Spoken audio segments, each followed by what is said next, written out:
सुप्रभात बच्चों। हिंदी पाठ्य पुस्तक से पाठ पढ़ने से पहले हम आज का सुविचार पढ़ेंगे। अच्छा समाज तभी बनेगा जब तुम अन्याय के खिलाफ विरोध करने लगोगे। मेरे साथ दोहराइए। अच्छा समाज तभी बनेगा जब तुम अन्याय के खिलाफ विरोध करने लगोगे। आज हम अपनी पाठ्य पुस्तक से पाठ क्रमांक 5 जूलिया पढ़ेंगे। यह एक एकांकी है। एकांकी अर्थात वन एक्ट प्ले। एकांकी साहित्य की एक विधा है। एकांकी में भी नाटक के समान अभिनय किया जा सकता है। एकांकी में किसी घटना या विषय के एक अंग को प्रस्तुत किया जा सकता है। आइए अब हम पाठ के विषय में थोड़ी जानकारी प्राप्त करेंगे। कुछ ऐसे भले लोग होते हैं जो भलमनसाहत में अपने साथ होने वाले अन्यायों और ज्यादतियों को बर्दाश्त कर लेते हैं, पर उनका विरोध करने की हिम्मत वे नहीं जुटा पाते। प्रस्तुत एकांकी की पात्र जूलिया ऐसी ही एक दब्बू और भीरू महिला है जो अन्याय सहकर भी खामोश रहती है। जिस व्यक्ति के बच्चों को वह पढ़ाती और उनकी देखभाल करती है, वह व्यक्ति उसे सबक सिखाने के लिए उसके साथ अन्याय करने का नाटक करता है। इस तरह वह जूलिया की आंखें खोलता है कि इस कठोर, निर्मम, क्रूर और हृदयहीन संसार में दब्बू और ऋण रहित लोगों के लिए कोई स्थान नहीं है। उसे अपने आप को बचाए रहने के लिए निर्भीक होना पड़ेगा। अब बच्चों, हम पाठ का अध्ययन करेंगे। पाठ 5 जूलिया, जिसके लेखक हैं अंतोन चेखव। अंतोन चेखव जी का परिचय। जन्म 29 जनवरी 1860 तागानरोग, रूस। मृत्यु 15 जुलाई 1904। परिचय। महान रूसी साहित्यकार अंतोन चेखव प्रसिद्ध कथाकार और नाटककार थे। उनकी कहानियों में सामाजिक कुरीतियों का व्यंग्यात्मक चित्रण किया गया है।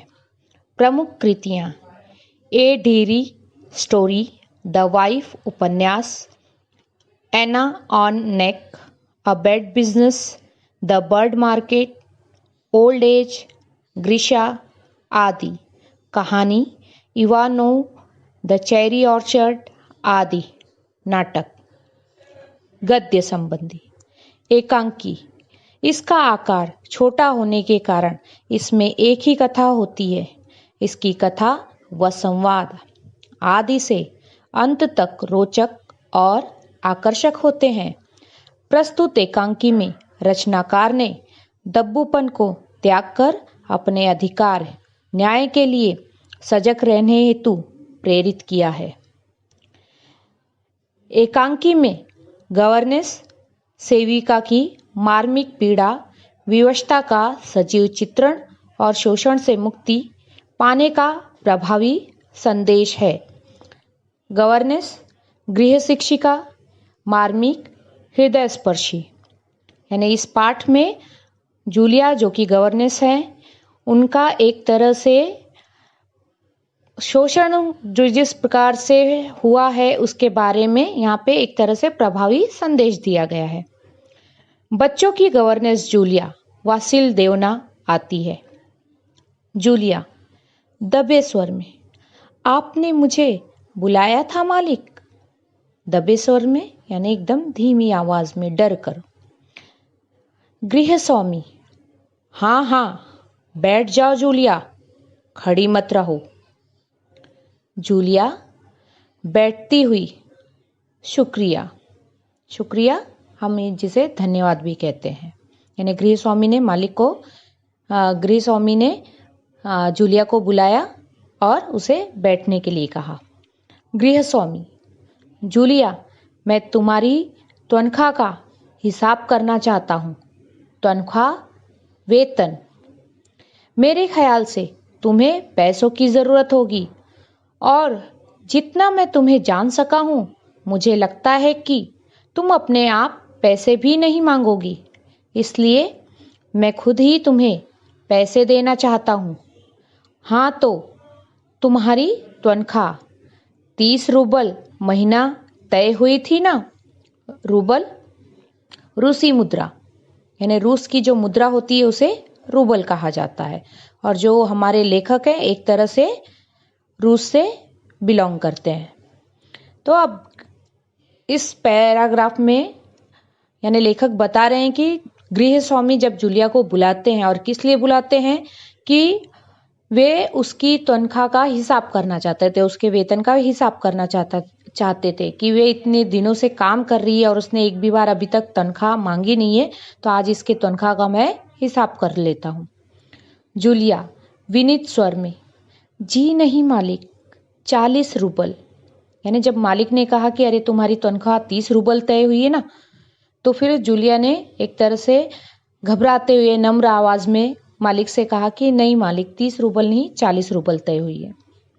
गृहस्वामी: नहीं भाई, 30। ये देखो डायरी। पन्ने पलटते हुए डायरी, दैनिकी, जिसे हम डेली डायरी भी कहते हैं। यानी कुछ लोगों को आदत होती है कि एक तरह से जो प्रतिदिन की जो भी चीजें रहती हैं या जो भी हिसाब किताब होता है डायरी में लिखा जाता है। मैंने इसमें नोट कर रखा है, मैं बच्चों की देखभाल और उन्हें पढ़ाने वाली हर गवर्नेंस को 30 रूबल महीने ही देता हूँ। तुमसे पहले जो गवर्नेंस थी उसे भी मैं 30 रूबल ही देता था। अच्छा, तो तुम्हें हमारे यहाँ काम करते हुए 2 महीने हुए हैं। अब गृहस्वामी जब जूलिया ने उन्हें कहा कि नहीं मालिक, 30 रूबल नहीं 40 रूबल मेरी तनख्वाह तय हुई है, तो उन्होंने एक तरह से साफ साफ कह दिया कि नहीं, इसके पहले जो भी मेरे बच्चों को गवर्नेंस आती थी, पढ़ाती थी या देखभाल करती थी, उनको मैं सिर्फ 30 रूबल ही देता था और तुम 2 महीने से मेरे यहाँ काम कर रही हो, तो भाई तुम्हारी तनख्वाह एक तरह से उसका हिसाब किताब करना था। जूलिया दबे स्वर में, एक तरह से डरते हुए दबे स्वर में कहती है, जी नहीं, 2 महीने 5 दिन। गृहस्वामी: क्या कह रही हो जूलिया? ठीक 2 महीने हुए हैं भाई, मैंने डायरी में सब नोट कर रखा है। हाँ, तो 2 महीने के बनते हैं 60 रूबल। लेकिन 60 रूबल तभी बनते हैं जब महीने में तुमने एक दिन भी छुट्टी न ली हो। तुमने इतवार को छुट्टी मनाई है। इतवार अर्थात रविवार, संडे। उस दिन तुमने कोई काम नहीं किया, सिर्फ कोल्या को घुमाने ले गई हो। यानी जो गृहस्वामी है उनकी बेटी का नाम कोल्या है। और ये तो तुम भी मानोगी कि बच्चे को घुमाने के लिए ले जाना कोई काम नहीं होता। इसके अलावा तुमने छुट्टियां और ली है, ठीक है ना? अब गृहस्वामी जब जूलिया कहती कि नहीं मालिक, 2 महीने 5 दिन मुझे आपके यहाँ काम करते हो गए हैं, तो गृहस्वामी ने कहा नहीं नहीं, तुम्हें ठीक 2 महीने हो गए हैं और तुम्हारे जो भी तुम्हारा वेतन है यानी कि तनख्वाह, वो पूरे एक एक महीने के 30 रूबल और 2 महीने के 60 रूबल बनते हैं। और मैं ये 60 रूबल भी तब दूंगा जब तुमने इसमें से कोई भी छुट्टी ना की हो, इस हिसाब से दूंगा। जूलिया दबे स्वर में, जी आप कह रहे हैं तो ठीक। रुक जाती है। गृहस्वामी: अरे भाई, मैं क्या गलत कह रहा हूं? हाँ, तो 9 इतवार और 3 छुट्टियां यानी 12 दिन तुमने काम नहीं किया। यानी 9 इतवार यानी 9 संडे और 3 छुट्टी, कुल मिलाकर कितने हो गए? 12 दिन यानी 12 डेज। यानी तुम्हारे 12 रूबल कट गए। उधर कोल्या 4 दिन बीमार रहा और तुमने सिर्फ वान्या को ही पढ़ाया। पिछले हफ्ते शायद 3 दिन दांतों में दर्द रहा था और मेरी पत्नी ने तुम्हें दोपहर बाद छुट्टी दे दी थी। तो 12 और 7 19। 19 नागे। हाँ तो भाई घटाओ 60 में से 19 कितने रहते हैं? 41 रूबल। ठीक है। 19 19 41 41। नागे यानी नागा का अर्थ होता है अवकाश, यानी जिस दिन काम न किया गया हो। अब लेखक ने जूलिया को हर एक दिन का हिसाब बताने लगे। क्यों? क्योंकि वो अपनी डेली डायरी में हर सारी चीजें लिखते थे। अब इस प्रकार से हिसाब बताते बताते उन्होंने कभी कोलिया 4 दिन बीमार था, कभी वान्या भाई पढ़ रही थी, कभी दांत में दर्द था और फिर कभी जूलिया ने दोपहर के बाद छुट्टी ले ली। इस प्रकार से करते करते उसके बन जाते हैं 60 में से 41 रूबल। ये हिसाब गृहस्वामी ने जूलिया को बताया। बच्चों, अगर देखा जाए तो लेखक ने एक तरह से समाज पर एक तरह से किस प्रकार से गरीबों का शोषण किया जाता है ये चीज़ हमें बताने की कोशिश की है। आज भी जब हम देखते हैं तो नौकरों के साथ ठीक इसी प्रकार का व्यवहार किया जाता है कि अगर वो किसी दिन बीमार पड़ जाए या किसी ज़रूरी काम से कहीं गांव वगैरह चला जाता है तो हम देखते हैं कि भाई हमारे घरों में जो काम करने वाले सर्वेंट होते हैं तो कुछ कुछ घरों में उनके साथ भी इसी प्रकार का व्यवहार किया जाता है कि भाई तुमने इतने दिन काम नहीं किया था इसलिए हम इतना रुपया ही देंगे। तो इस प्रकार से ये चीज़ें की जाती हैं। जूलिया रुआंसी हो जाती है रोते स्वर में, रुआंसी हो जाती है और रोते स्वर में, यानी रोने जैसी हो जाती और रोती हुई आवाज में कहती, जी हाँ। गृहस्वामी डायरी के पन्ने पलटते हुए, हाँ याद आया, 1 जनवरी को तुमने चाय की प्लेट और प्याली तोड़ी थी। यानी चाय की प्लेट और उस भाई चाय के कप को जो रखा जाता है प्याली, उसे प्याली कहा जाता है। प्याली बहुत कीमती थी, यानी जो लेखक की जो चाय की प्याली थी वो काफी मूल्यवान थी, कीमती मूल्यवान। मगर मेरे भाग्य में तो हमेशा नुकसान उठाना ही बदा है। नुकसान, हानि, बदा, बदा का अर्थ होता है भाग्य में लिखा हुआ।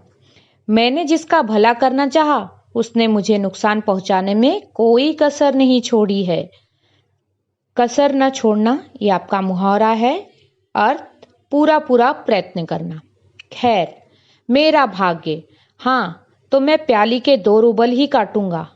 अब देखो, उस दिन तुमने ध्यान नहीं दिया और वहां किसी टहनी की खरोच लगने से बच्ची की जैकेट फट गई।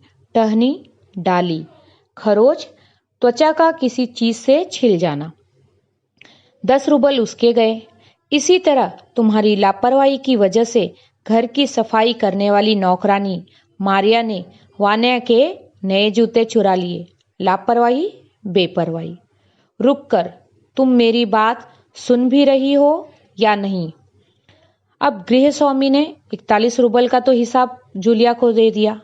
अब धीरे धीरे उन्होंने जैसे प्याली टूटने का हिसाब, उसके बाद उनके बच्चे के जैकेट फटने का हिसाब और फिर जूलिया की लापरवाही की वजह से जो उनकी नई नौकरानी थी उसने वान्या के जूते चुरा लिए। इस प्रकार से गृहस्वामी ने जूलिया को अलग अलग हिसाब बताना शुरू कर दिया। जूलिया मुश्किल से अपनी रुलाई रोकते हुए, जी नहीं, सुन रही हूँ। और जिस प्रकार से गृहस्वामी हिसाब पर हिसाब, यानी जो 60 रूबल के हिसाब पर हिसाब बताए जा रहे थे कि भाई मैं तुम्हारी तनख्वाह तभी दूंगा जब तुमने कोई भी नुकसान नहीं किया होगा, और ये सारी चीजें जूलिया चुपचाप सुने जा रही थी। बच्चों, आज हम पाठ यहीं पर समाप्त करते हैं। पाठ का जो बचा हुआ अंश है वो हम अपने अगले लेक्चर में पढ़ेंगे।